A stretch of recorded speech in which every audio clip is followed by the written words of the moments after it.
My name is Tim, and welcome to this list of things that my wife Sherry and I learned in slow travel during our time in Mexico in the fall of 2025.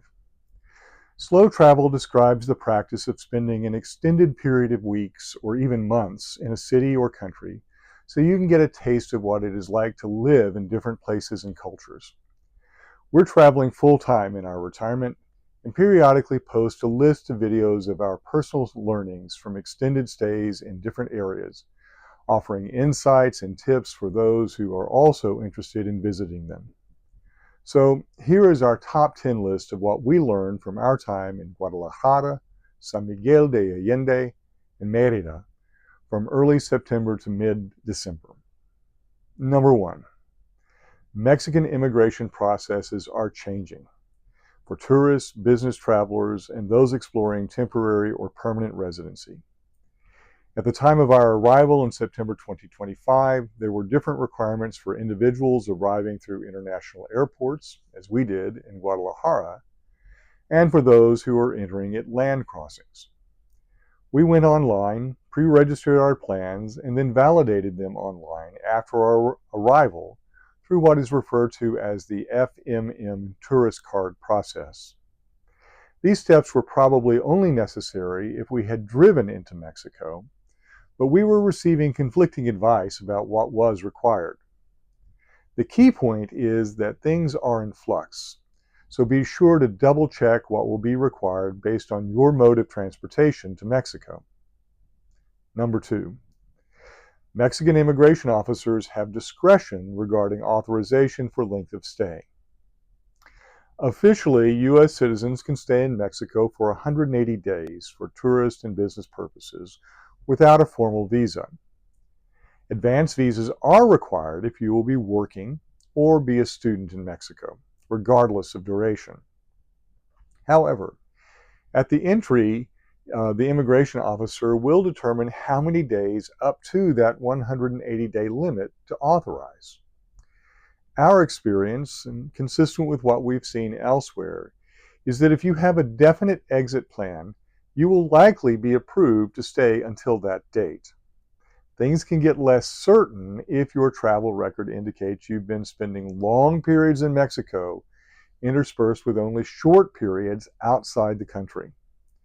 If your travel pattern suggests you are trying to avoid the temporary residency process, then you may be authorized for fewer than the 180-day statutory limit. Number 3. There is a mandatory fee for international visitors to popular locations in the Yucatan Peninsula, like Cancun, Cozumel, Playa del Carmen, and Tulum. The Mexican state of Quintana Roo has a visit tax that is usually paid online or by utilizing kiosks or persons who can assist you at the Cancun International Airport. You'll be issued a QR code that must be presented when exiting the region as documentation that the tax has been paid. Number 4.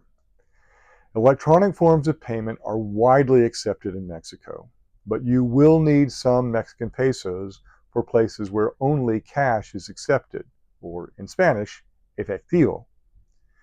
You will probably be able to wait and simply withdraw cash from a bank ATM rather than going through a currency exchange agent.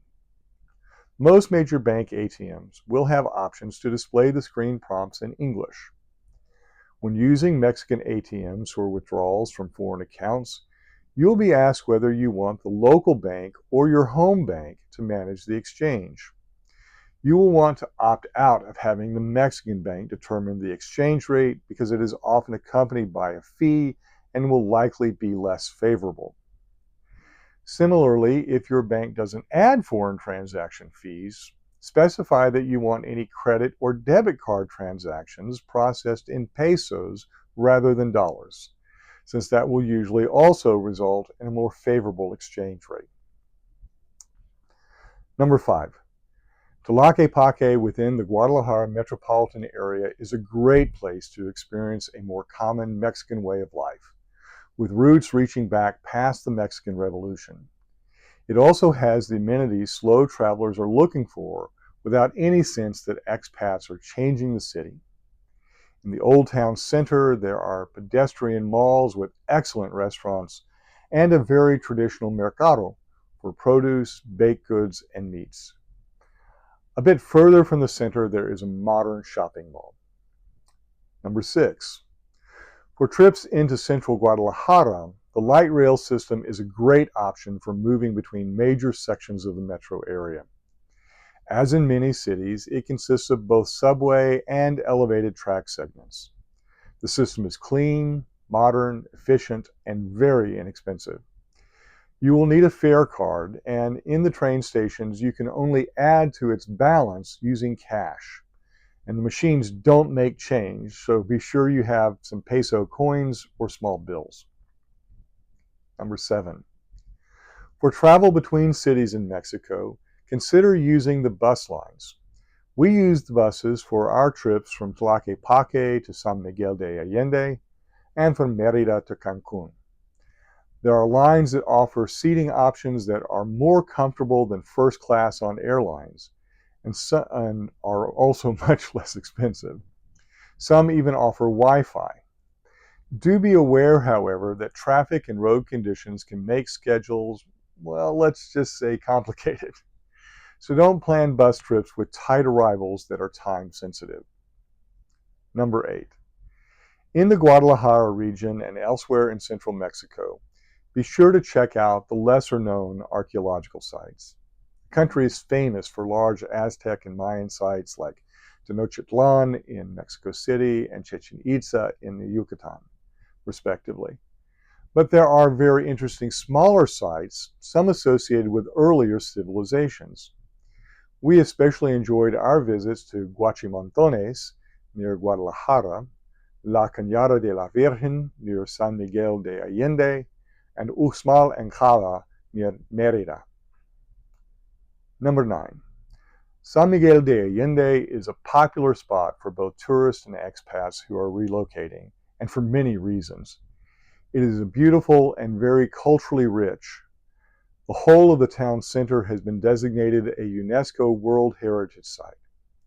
Perhaps because of related development restrictions, we found that there were not as many grocers and small shops in that area as compared with Tlaquepaque and Mérida. You will want to keep that in mind when choosing a location to stay that balances proximity to this rich history and the mundane details of daily living. Number 10. Mérida tended to feel more spread out than the other two cities we visited. It has a major boulevard that extends south from near the historic town center, but reaching other areas by foot generally required walking through mixed-use neighborhoods.